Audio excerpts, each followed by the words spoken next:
right? Welcome y bienvenidos to another episode of Love Learning You. I'm so excited to sit and hold space today with Pragati. I'm trying to work on the correct pronunciation. Pragati Sinha. And how we know each other is through National Speakers Association. We are both part of this organization. It's incredible. And we got to be classmates and colleagues this past winter.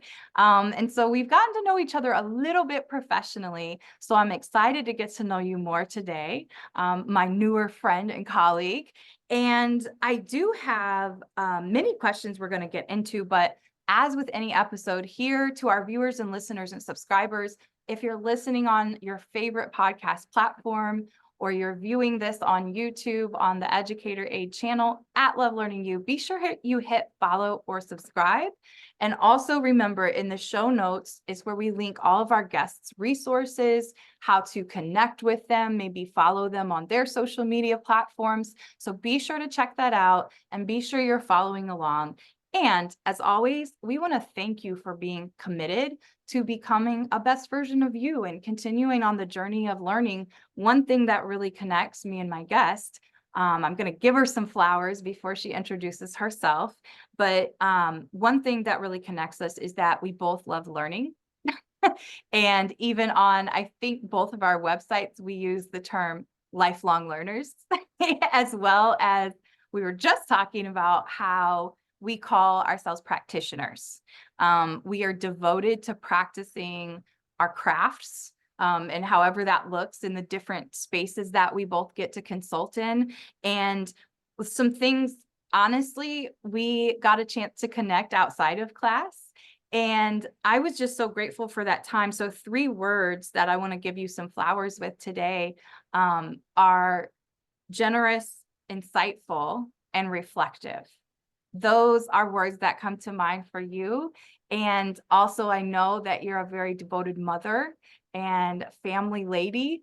And so I'm just excited for guests to learn a little more about you and also just your expertise and skill set and how you serve clients. So without further ado, thank you for being here. Welcome to the show. This is our guest, Pragati Sinha. Thank you so much, Justine. Those were really wonderful flowers.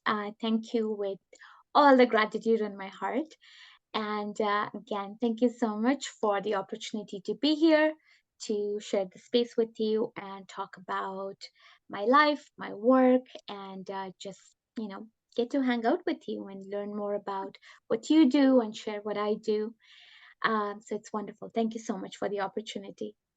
You're so welcome. And I wonder, is this what happens as we get older? Our hangouts with people are on podcasts? I think so. I think so because you organize it and you plan it and then you confirm it and Yeah. then you're finally hanging out. Actually, it's funny. I saw that the other day on social media. It's like we don't hang out anymore. So that's actually where I picked up the word. I was like, this is a hangout for me. It So is. I think, and that's especially if you're in the world of being an entrepreneur like we are, you have some flexibility and cool ways to maybe connect with people. And I love doing that around shared just passions. And I that's why I loved having virtual coffee with you, because we both exchanged some things and you shared so many things. I was like, oh, I didn't even think of that. So I think yeah, it's really powerful that no matter where you find yourself today, if you're listening or watching, I feel led to say, plug into a community, even if it starts out virtual and you feel like, oh, I don't know. And I was a little nervous, like to join our National Speakers Association stuff. Like we had no clue what to expect. And we had people from all generations, all different professions. But anyways, I'm excited for this conversation. So let's get into it. Our first segment is kind of like speed dating, but it's called Cultural Connectors. And it is where we get a chance to learn some fun nuances, some fun details and things about our guests before we dive into more of your professional world. And it's also a fun way to get to know a little bit about you personally. So my first question, because I'm a total bookworm, is what are some of the books on your bookshelf right now? I have a lot of books on my bookshelf. I am a reader, but as you mentioned, I have two little ones. So these days, the time that I get to read is quite limited. So my TBR pile is very, very high. Yeah, me too. Yes, but the one book I would say I'm savoring right now, and the reason I use that word is because I've really been reading it for a very long time. It's called The Mountain Is You by Brianna Weiss. Oh, And I came across this book maybe about 6 months ago. I bought it literally the same day, and I have been going back and forth on reading it just because it's a little hard for me to read. It's because she makes you think about a lot of things that you do, about your conditioning, about your life, mm, about your life plans. And so when I first started reading the book, it just started feeling like these uncomfortable questions were coming up about things. And I kind of put it aside and I said, okay, I'm not ready to deal with something like this right now. So I have recently picked it up and I'm savoring it because I really need to go back and reread pages and kind of really dig into a few things, quite a few things. It's full of wisdom, it's full of knowledge, it's full of insights, and it's full of me ideas that might make you feel a little uncomfortable about, your outlook on life. So it's a wonderful book. If you ever get a chance to read it, I would highly recommend it. Having said that, I have not finished the book, but it's just because it's taking me, time to go back and forth and really understand, the true meaning, and it has a direct impact on my life. I will say that. So, um, in a profound way, in a good way, but yes, but that's, I'm so glad you shared that. And thank you for just even kicking off so vulnerably because it it is hard. First of all, it's hard to even well, okay, let's be real. It's hard to pick up a book some days because we're so busy, just in general in life. But I think it's always a difficult step for any of us when we really take those leaps to try to start looking in the mirror and kind of peeling back the layers of our life, so to speak, when we go, well, why am I thinking this way? yeah. And that I just commend you. It's interesting because yesterday I was just talking to one of my mentors and dear friends, and he was saying, he's like, at this stage, I feel like I have a book, and to your point, um, he'll pick it up and he's like, I might read 2 or 3 pages, and then I need to digest it. Yeah. I want to ponder it. I want to meditate upon it, and I want to learn how to apply it. And I think some of these personal development books and texts, I think about books like The Body Keeps Score Mhm. and The Artist's Way. There's a lot of different, and you could, it's whatever speaks to you as far as your life experiences. In her context, because I haven't read that book yet, but I have heard of it. What is it dealing with trauma? Is it mainly just your, like you said, the conditioning of and the programming of how we get to our way of thinking and how to unpack that? Like what all is the mountain that she throws out there? It's mainly around the conditioning or the programming that you have about how you think about life. And as the name says, the mountain is you. So whatever you are trying to achieve in life, or something that you're dissatisfied with, or any goals, aspirations, hope, achievements, whatever you are hoping will come out of your life, you are the person standing in the way. There's Yep. nobody else. And then, of course, I think this kind of theme, or you've probably heard from like different places in different ways and forms, like get out of your own way, this and that. But like, I don't think the whole idea spoke to me as eloquently as she does. And it's not applicable to just one situation. That's the beauty of it. Like, her ideas are, it's more like broadly applicable. You understand the concept and you internalize it, and whether now you apply it to your personal situation or a work situation, that's up to you. So I feel like it's giving me like those skill sets to question things about what I want in life or what I don't want in life, or like, um things that normally, like, I would just kind of to go into this analysis paralysis sort of path, Oof, go. me and you both. Yeah. So I feel like it's lifting me out of that a little bit. Right. Like, just saying, like, you're reading the words, and you will almost certainly have something come to your mind about where this is applicable in your life. And then you basically at that point decide how you what you do with it. And that's the beauty of her writing. Like, in a lot of places you'll find she says you basically only have these two options. There is no option C, where, like, in a lot of times in life we keep on waiting that something will come up, something will Yep. magically Yep. appear. And Yep. there is no option. Here are your options: either choose this or choose that. And for some reason I find like a lot of comfort in just saying, okay, well, here is where my analysis paralysis ends, like, and I Yeah. have to take a step at this point. So Yeah. that's the beauty of her book and her words, really. Thank you for sharing that. And now I have another book to buy. Um, okay. So next question, and we are both in National Speakers Association. You are walking onto a stage and you've been introduced. What is going to be your theme song that you walk out to? What song? Mine will be Believers by Imagine Dragons. One. Oh, yes. I like that song too. Yes, one, I love the song. I think there's like so much of it that speaks to me. The whole lyrics, like every time that song comes on radio, or if I'm playing it in my car, it just brings me in a good mood and just ready to tackle whatever I need to tackle that day. It's just like has this really calming slash energizing feeling for me. So definitely that would be my song. And my favorite part of the lyrics is, I'm at the sail, I'm the captain of my sea. And that is something I just want to internalize in my life, like day in and day out. So that would be my theme song.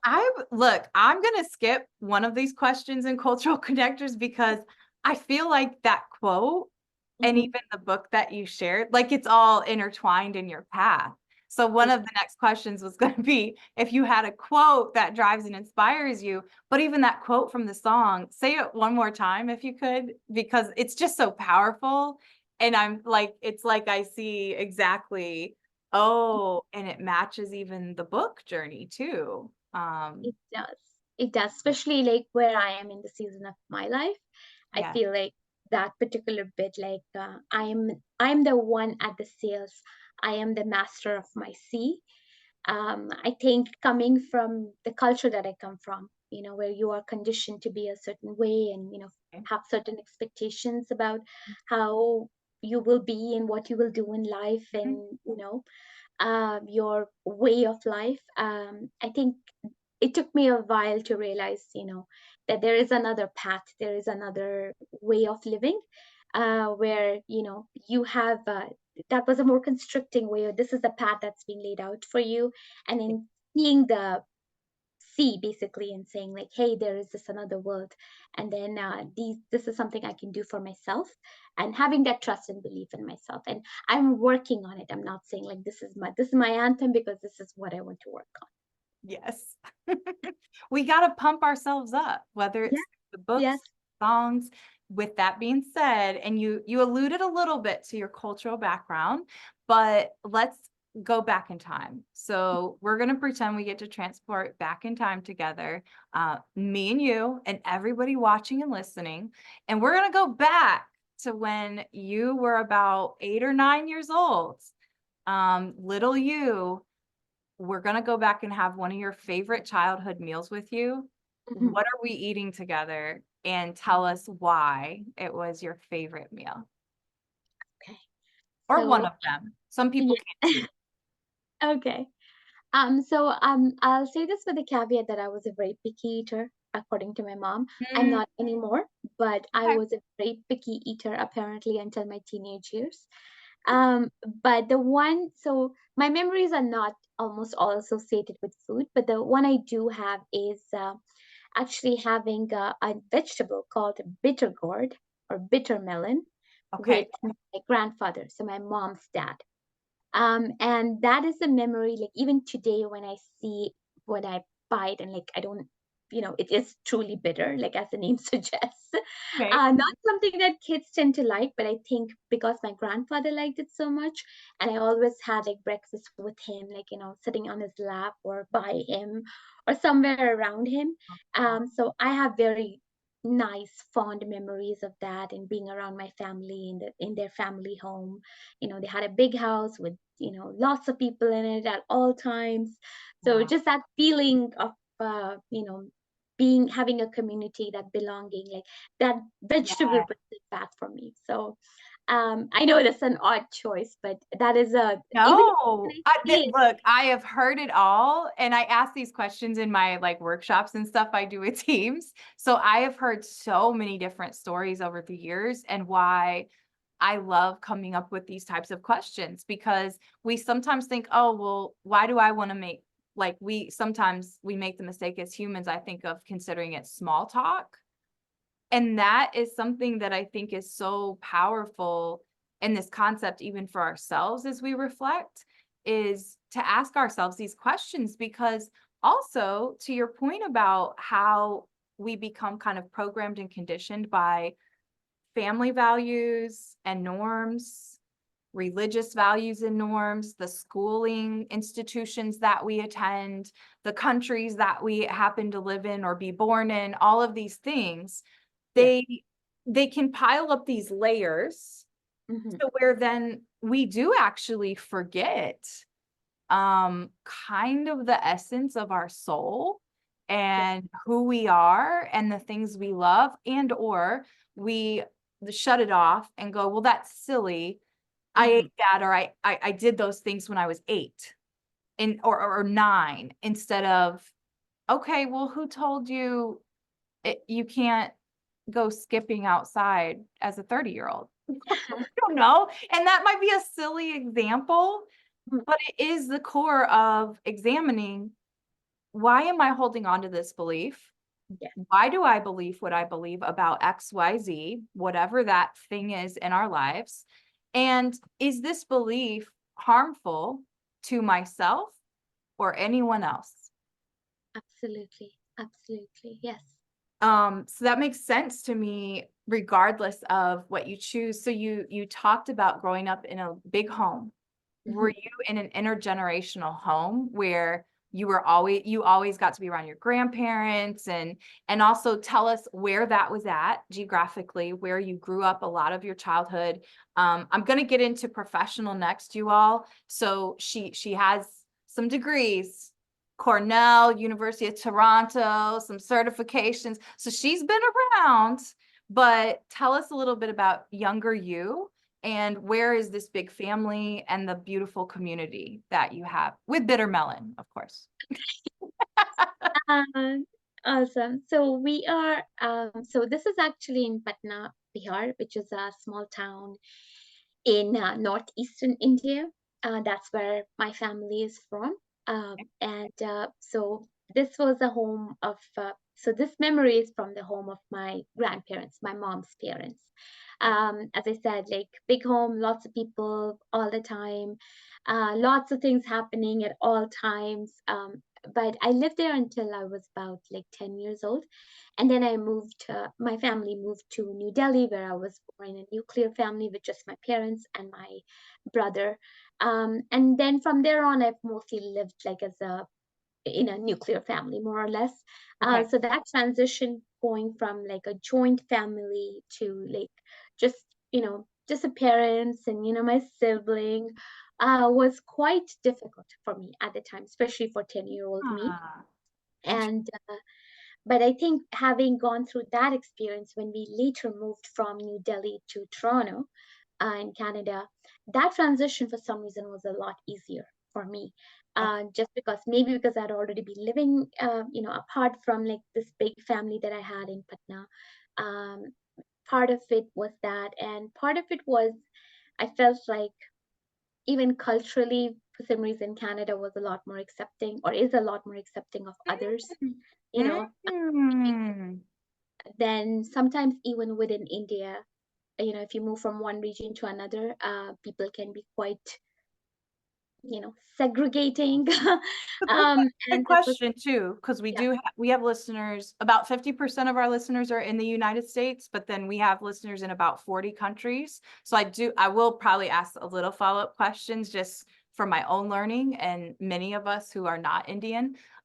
So when you're growing up there, talk to me a little bit about, I'm very familiar with obviously the systemic racism and those constructs within the United States context. There in India, can you break down for listeners and viewers and myself, do you see a lot of that segregation coming from religious groupings and practices, colorism, economic status, or tribal lineages? Like what is the thing? Because every country has their reasons for segregation, and what do you see most common, or is there a most common, or none of those? there's everything, I would say. I think coming from that, and I feel bad saying that, but and Indian people can also be like the most accommodating, the most generous people. And if you are, there's lots of goodness in India, no doubt about it, and in our culture, in our tradition. And we talk about multiculturalism even within the country. We have 28 languages. I believe it's 28. I don't know the official number right now, but there's quite a few languages, and for the most part, it's celebrated. But there's also that undercurrent of, you know, division on based on so many factors like religion, caste, color, Language, it's like education. language, education, income. There's like no end to it. I think a lot So of like the institutions of the whole world. pretty No, much, yeah, pretty yeah, much, yes, yeah. yeah. But I think I probably like, if I go back to my experience, like which was like mid 90s when I moved from, Okay. Patna to New Delhi. So New Delhi is like, metropolis, Yeah, happening place, capital yeah. city and all of that. We also moved in at a time where like my hometown wasn't in the best of shape in the on the political sense and the way it was Got it. viewed even in India because of certain like politicians and things Yeah, that they were yeah. doing. So it had a very negative impact on, when we moved. And even today, there's quite a bit of stigma around, where we come from. People just make stuff up. So at this point, I've stopped caring. So I am like, I if somebody brings it up, I'm very strongly, this is where I'm from. You think whatever you want to think, you can do and whatever you want with that knowledge. Well, and that's the thing. I do think, especially our generation and the younger generations, I do think I'm seeing more and more, many of us just say exactly what you did, which is, I am who I am. And I am divinely created just like every other being on this planet. And we these systems were created in a way to control people and to divide people.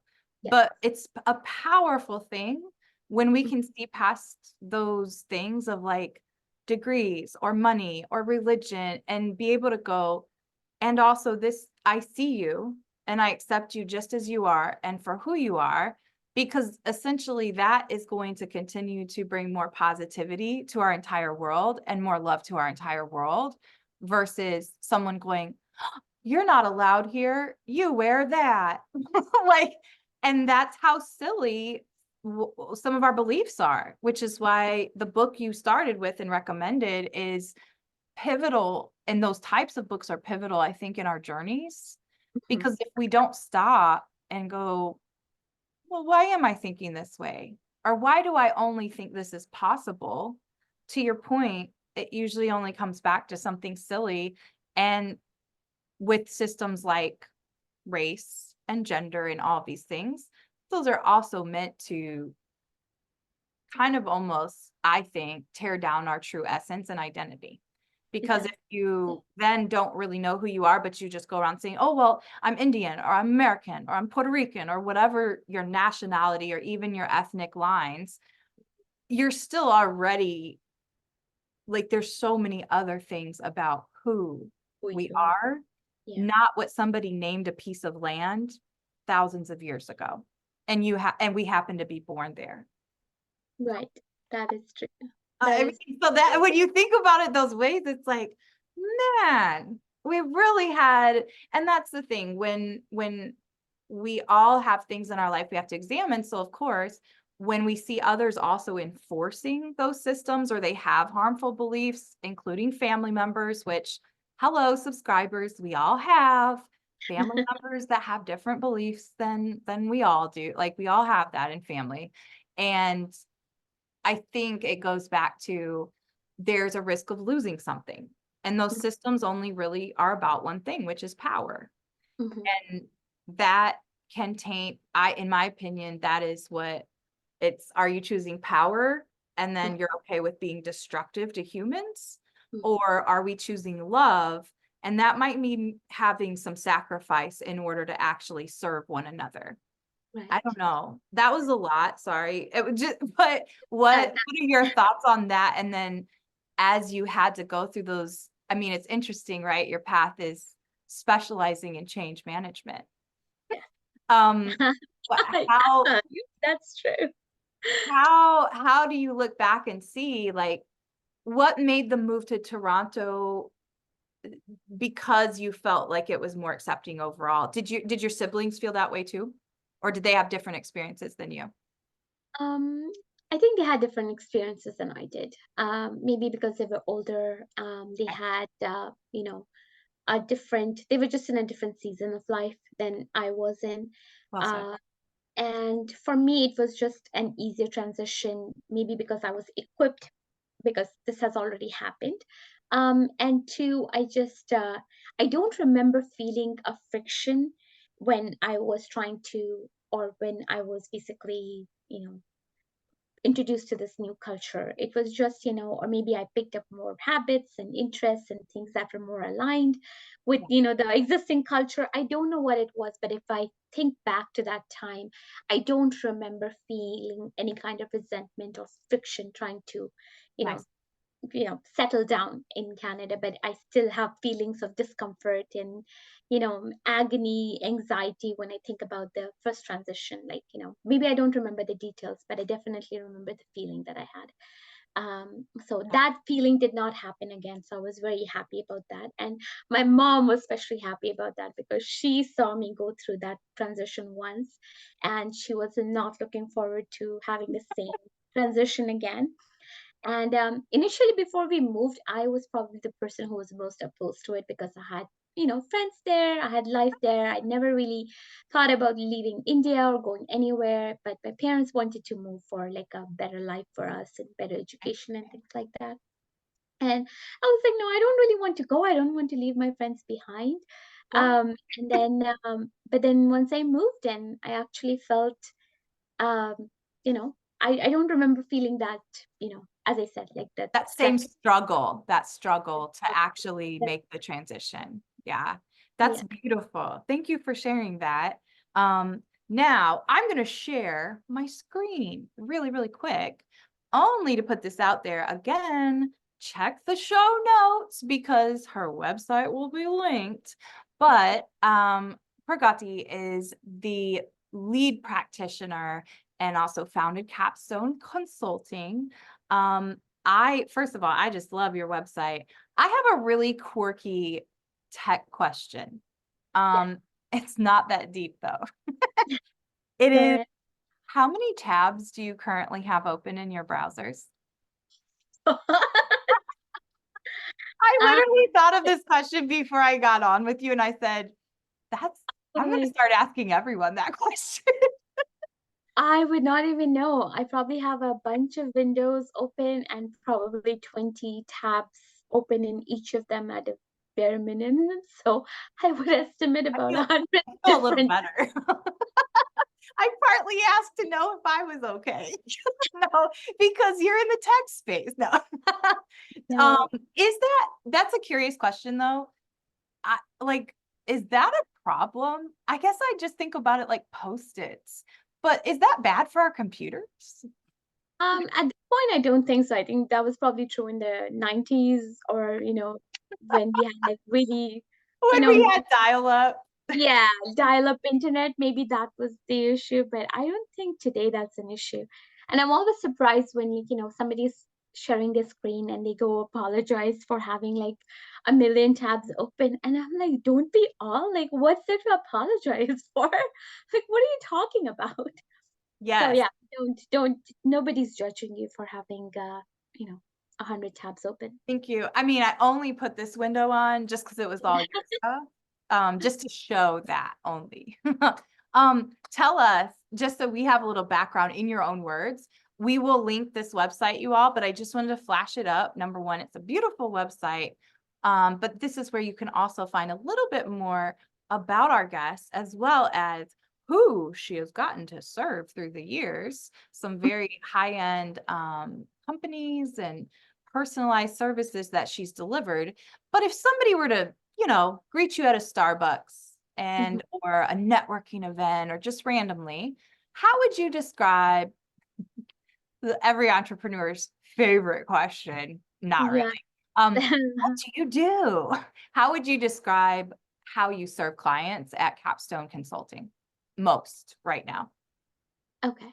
Yeah, I think I probably change obviously because I'm kind of working on refining some of the work that we are doing.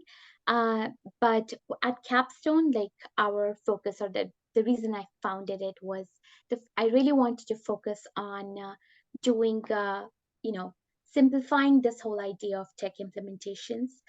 We usually talk about business transformation projects. So I do end-to-end support of business transformation projects, which start from discovery, where we understand your needs, right down to adoption, where your people are actually using the solution or technology that we've implemented together. Beautiful. Um, and again, business transformations feels like a very heavy word when sometimes you're just talking about technology implementation or process change. But it took me a while to realize, and what I want even my clients to know now when we work Mhm. through a project is, we call it business transformation because even though you're implementing just a piece of technology, you're affecting the way people work, the way people think, and the way people think about their work, how your customers buy, where they buy, how they see you, where they see you. It changes, it has so many ripple effects. Just this one piece of technology that you're implementing, that your project is truly a business transformation. You're changing the way Yes. you're running your business. You're not just bringing in a piece of tech. So I really want to kind of have that awareness with my customers, my clients, when we kick off a project. And in order to achieve that and to achieve the right ripple effects, you have to make sure you're building the right thing. And that all starts with Mhm. having really good discovery, as in really understanding your needs and making that plan for implementation. And that's where I feel like Capstone shines, because that's been like my work. For the last 10 years, I have Mhm. really focused on just making sure that for these kinds of implementation, we are building the right thing, building the strategy before the implementation.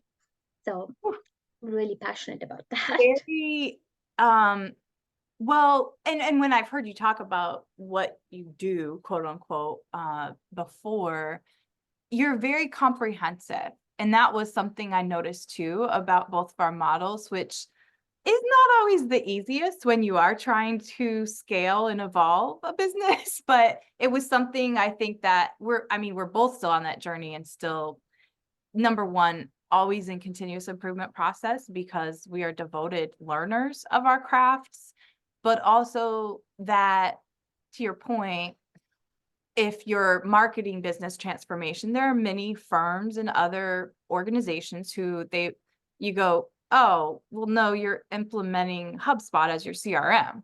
Mhm. That's the one step. And so that resonated with me how you approach it because no. Is that even the right vehicle? Is that the right product? Is that the right approach and strategy? Is that the right monitoring system for the ROI? Blah, blah, blah.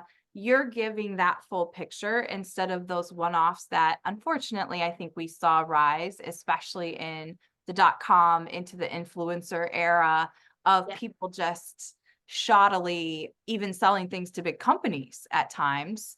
And then you get into it. I think even my own career history as a school leader, there's certain consultants and they say, oh yeah, you need this curriculum, or you need this training and certification for your teachers.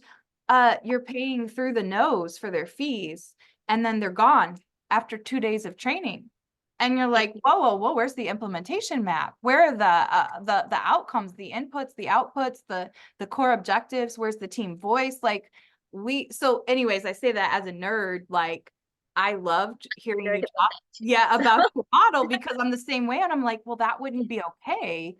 That wouldn't really feel right, I guess. Like if I know more comprehensive, it'd be one thing if I didn't know that, or I hadn't learned that as a leader in my industry. But if Mhm. then I feel this responsibility as a practitioner to say, this would actually be a better mechanism and save you money to do it this way, and with Exactly. implementation roadmap based on the context of your current company culture and what the voices of people are saying, your strategic goals, blah, blah, blah. When did you start to put those pieces together? Because you certainly have a lot of not only knowledge, but wisdom and experiences in change management and business transformation. What helped you to start connecting all those dots and go, huh, okay. Being part of a lot of really bad implementations and external consultants pushing solutions on our business Yep, that were not thought out. We wasted a lot of money, yep. time, resources into doing something that we didn't need to do in the first place, or we could have done it through another option, or wait, having that sense of, okay, this is a problem, really understanding your problem space before you go looking for a solution. But if you bring in external consultant, or you go to a SaaS company, you're finding solutions for problems you may not have, right? So you're just Mm-hmm. collecting band-aids because that looks cool and that looks cool, and I'm just going to bring all of the band-aids and then try to find a problem to solve. Like, and I think that's also something, like, I feel a lot of companies are now doing with AI. They're like, oh, AI is cool, let me bring it in, and then I'll figure out what I need AI for, right? And that's exactly, like, AI is just like any other technology. That's what we do. New piece of tech, wonderful, I need it. What do I need it for? How will I use it? Do I have the use case for it? We don't think about that.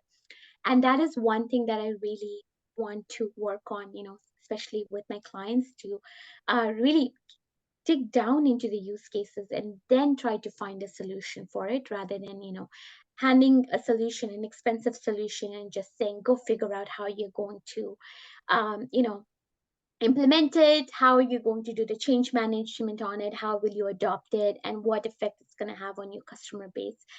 All of that is just like a big black hole. So that was one thing I've become really passionate about, just because I worked in a lot of these implementations where it was almost like, did you just not think about this at all? Okay, It's just like, thank you. so it's been crazy. So I That's just so want to. so be I so it's so interesting.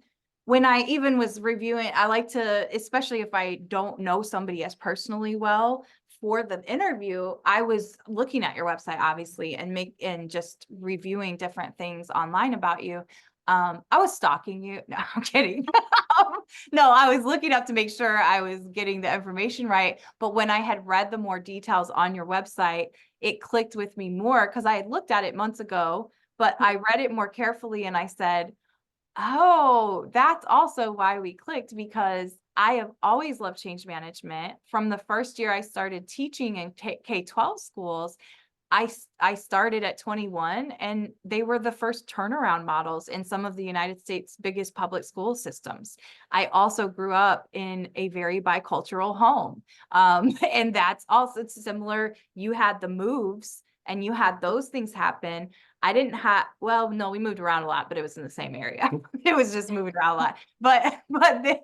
But that, I mean, when you also experience those things as a kid and you learn how to adapt and the skills and strategies of adaptive leadership, not that as 8-year-olds we would have known to call it that, but you are actually building some muscles early on that are kind of almost ingrained in your consciousness and how you view the world in order to see things in that strategic way. Because many of my clients over the years have now said, how do you even see those things to connect the dots?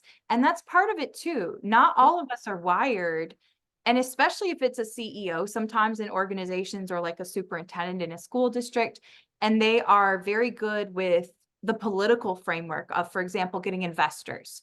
They might be really good at those things, but they might not be strategic thinkers at all. And it's like reactive instead of responsive. And then even having some type of early warning or early response system to even know if this is our direction, how do we, you know what I mean? So all of the things you named, that's exactly how I built my models. And it was also out of rage and frustration of like, for me especially, it's like, these are children in schools. How does this company feel okay with selling 6-figure products to low income schools? And then you have to think, for me, I go, they had to have known better and they're just selling something. I would also say to my own self, to pick myself apart, that also might be that those leaders literally just don't know how to think strategically. And they really do think this is an incredible product that changes people's lives. Yeah. What are your thoughts on that? Because that's the other thing is we also don't continue to get better if we don't also help our clients. Like if we don't coach them, Yes. I'm just seeing it as like often what I find is the strategic plan and the strategic goals in the first place, they need surgery. They need like open strategic plan surgery. Because to your point, so a lot of places don't even create their own. They don't ask their voices. They often hire an outside person and this person says, oh, just make these your goals based on your bottom line. Exactly, because they have sold the exact same thing to 10 different companies before you, and they say this is what works, this is industry best practice, without ever getting to know you and your needs and the customers you serve and what their journey looks like. It's just like, a copied and pasted model, framework, methodology, whatever you want to call it, and then just come back to you and be like, well, this is what's worked, in 10 different places. Meanwhile, if you were to actually go and check with them, they would be dumpster fires for the most part once the person left the building. Yep. And then, so there's like two things that kind of jump out to me, like two memories of while I was working as like an employee within a company on a project. And then, so the first one was we were doing this big mega transformation. And as part of it, we kind of, well, we had like an external consulting company that was working on it. And then as part of that, we overlooked like a certain very critical piece um, of the equation. And then, there was like, then we had to kind of paddle backwards and get the requirements again and make sure just to make it in time. But at this point, the solution that was being suggested to us by the consultants was literally like sending something out on crutches. And that's what it felt to me. So, like in one of the meetings, after going through the whole solution design, I said, you're basically sending us with like the solution is going out on crutches, and you're going to leave the building at the end of the project, and we're going to be sitting here holding the bag. Yeah. And so I said that very specifically to them, Great analogy. strongly to them. And that is something that most people who were on that call almost still remember to this day. And they quote me as like the crutches person who said that line. But that So was now we know one of your nicknames, crutches. crutches. I have well, no, that's the person with the the crutches coat, I guess. Okay. Um, but it's like you're the person who used that crutch analogy. Yeah, I that's what. just usually get called a disruptor. Well, that's Because then it I'm does here's certain. the problem. I can't not say it if I see something and know it. And even if nobody else sees it and then they do, they go, but Gonzalez is now going to make us do more work.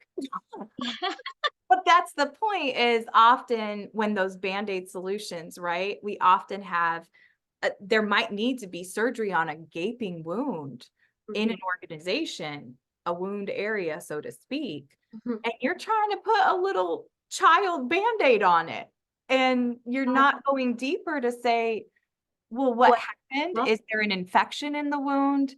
Like all of those pieces that if you liken it to how we would want to be treated by, like, for example, a physician, I Yes. think we would have a very, very different experience, period, in the world, even outside of capitalism. Not that there aren't good things about capitalism too, but that could also be like, okay, like what if we weren't just obsessed with the bottom line and it was more about people than products? And the best companies we know, they do serve people first, and that's why they have higher retention rates and higher outcomes. Then it's about the products and the process and the programs. Yeah, definitely.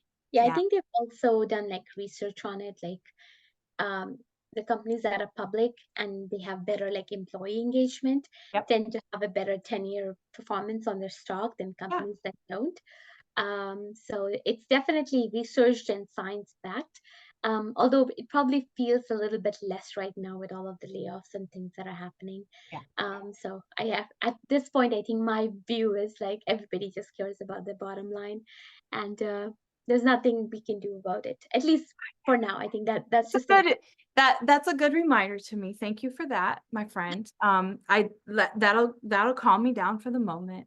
But that no, that's it's good. the I'm goal. also I'm also starting to reach more of that acceptance of like you do have to accept this, Justine, and also you do run a business and you do need to make money too. Like, and not I say that a little facetiously, but it's true. And I think that those are the things going full circle as we close out our time together here. It's been awesome. I could talk to you for hours. But I think that kind of brings us back full circle to what are the things that we're choosing to make as our mountain in our lives. And it is us, right? And our viewpoints or our perceptions of how we can do things or how we can't do things or whatever. Yeah. When you think about just this final segment to close this out is called inner child. So going back to little you one more time before we leave the table here, when you think back to when little you was having some of those experiences around 8, 9, 10 years old, um, what's a principle then that you remember like kind of learning and living by, and you Mhm. still as an adult say, yeah, that's still me and I still live by that? What's one principle in your life like that? I think the one principle, if I go way back, I feel like I was. I think it's just like every other child, but I feel like when I look at my own picture from like way back when, I was like, this girl is ready. She is, Mm, she's a risk taker. She's not afraid, right? That's how I see my picture. But then through the intervening years, I felt like I lost mm, that person, yeah. and I didn't find her for a very long time, and I'm very sad to say that. But now, like, eventually, obviously, I think that's true for everyone. You kind of It forget the it things that, resonates a lot with me. yeah.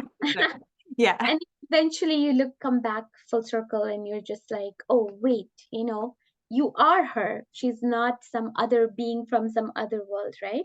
Yeah, yeah. And a couple years ago, I saw this, I think somewhere in social media, I don't know where that, but somebody had said that, when she needs to make a very hard decision, she Mm, has a picture of herself from when she was younger on her phone.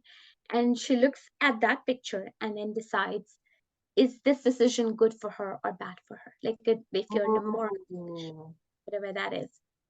And I picked it up years ago, and I actually have a picture, my own picture, and I made a collage of my own picture and my two kids because they are also, Yeah, in the picture now. yeah, So if I have to make a very hard decision, I look at the little girl, that was me, and those little boys who are still little, thankfully.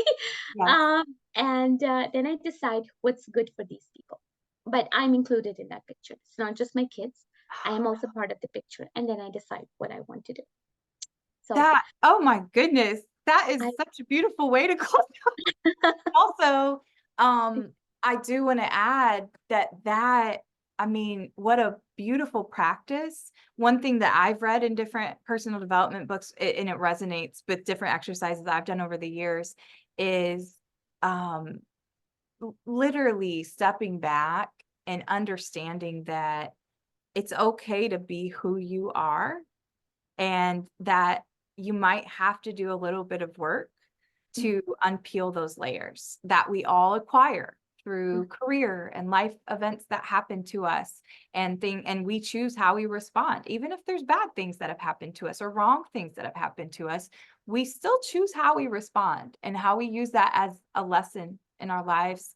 um I think that when we consider those things, it's like, okay, would I be, if I really listen to my inner voice or my inner critic, mhm, that negative voice sometimes, that we have a narrative that isn't helping us, it's not serving us, it's not serving others, it's not loving, then all you have to do is pause. I think it's so easy for us to look at young children, even if they're not our own. I'm saying this as a former teacher and principal though too. Um, yeah, but I would always think, and I do not have kids yet, but I would always think, even as a young teacher, if it wouldn't be good enough for my nieces and nephews, it wouldn't be good enough for any child. And that's also why I run the way I do, and I'm devoted and have been, because it just wouldn't be okay for me not to give 1,000% because it's not my kid or someone related to me. And I yeah, think when you think just in terms of the preciousness and the innocence of children, and how they are brought into the world. They don't choose how they're brought into the world, but we are all born loved in the image of the Creator and divine and beautiful.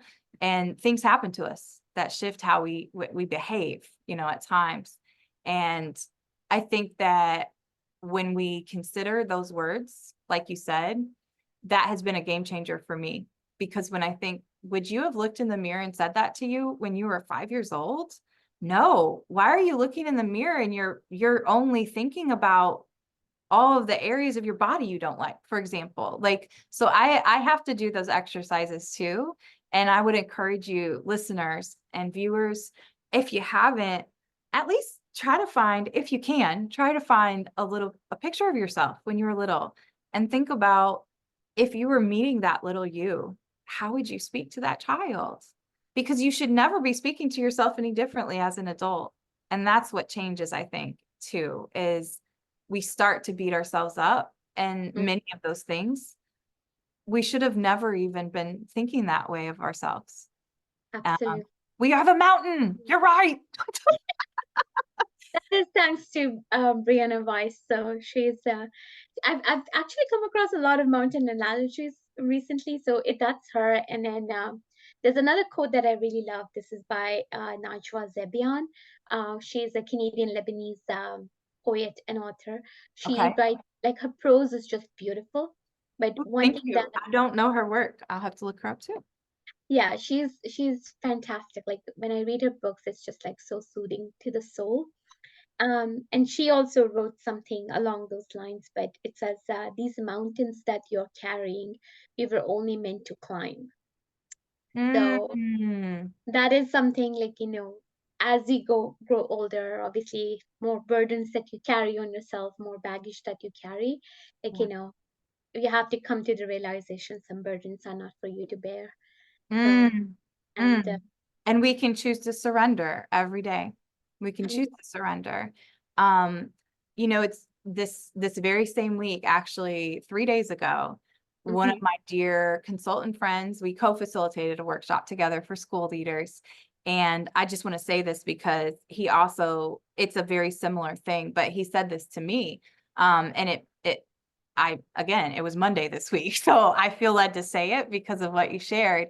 But he told me in a nutshell, the same thing about the mountain thing. But he said, sis, God would not have given you some of the stories and hardships that you've been given if you weren't meant to tell them and share them. The creator and the universe would not have given you your life and your story and your soul's journey right now if you weren't meant to be able to handle it and carry it in this lifetime. And that it resonates with what you said. I think it's exactly the same thing. If that's your mountain, right? For some people, their mountain might be totally different things, and everybody's are different, but nobody can climb that mountain for you. Yeah. It'd be really hard to carry someone up a mountain. And then don't carry that mountain with you. Right. That mountain. I think yes. Final question, unapologetically living out your purpose. Is there anything that we should be on the lookout for from you? Anything on your website when people click below to go visit and learn more about your website and your company? Is there anything people should take advantage of, or things that they should know or get in touch with you? So definitely the website is a great place to start. That obviously talks about the company, about me, and how you can reach us. But LinkedIn is where I usually hang out. I'm not very active on other social media channels, but LinkedIn is my thing. So I can definitely, um, you know, come say hi, say hello. I'm always happy to connect on LinkedIn and share any thoughts and ideas that you may have. I'm just really excited to talk to people about, things that they're doing, what kind of excites them about, getting up and doing whatever they do at work or in life. And just happy to connect. So yeah, my website, LinkedIn, or I'm also working on kind of launching a newsletter on project leadership. I have a couple of ideas around how we can maybe a little bit different than what I normally do, but those are still in the works. So eventually, all of that will be linked to the website. So yeah, if you're learning to learn about business transformation projects, or how to define objectives for your transformation roadmap, definitely would love to chat. Oh, well, I've had a blast hanging out with you a little bit today, and Thank you. I hope that we get to do it again in future.